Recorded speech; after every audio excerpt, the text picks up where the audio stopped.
Un condamné à mort s'est échappé. A man escaped. The title for the English-speaking world. An impressive black and white film, nominated for the Palme d'Or, which means it was one of the best of that year. Anyway, it has also won the prize, the Cannes Festival Prize for Best Director, and was nominated for the BAFTA, British Oscars, let's say, BAFTA for Best Film from any source.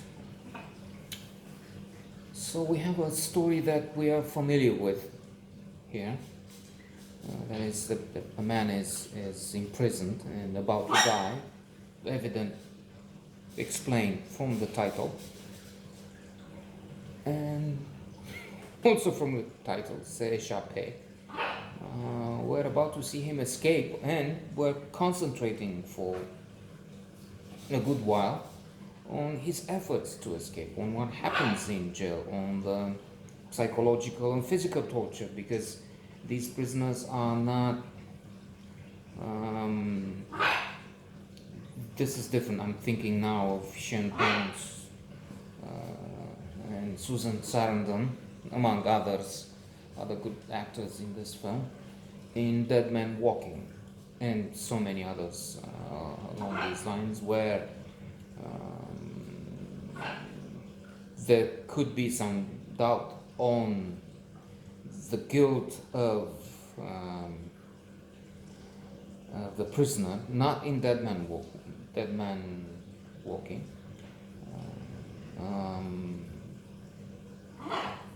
There is another question, another issue on the severity of the penalty in the civilized world, in Europe, European Union. I think it's also a condition if you want to join the European Union, to apply, and you have to abolish the penalty. Otherwise, you're not on the list. So in places with, let's call them more advanced views, the penalty is obsolete, is no longer an option. It is in one of the books I've read recently, something along the lines, if you deny a man's right to kill another, how can you inflict upon him this condemned punishment? There's a lot to speak about that there. Nonetheless, as I was beginning to say, in Condamne à Mort, these are people that are there to be on the death list, not because they've killed someone. Well, if they did, they did it in the right circumstances. Again, virtual commas. In war, there is a debate, a philosophical debate, regarding that issue too. How come in war people are not just entitled to kill others, but encouraged to do so? And then in peacetime, that's not okay. So you see, and it's not that simple.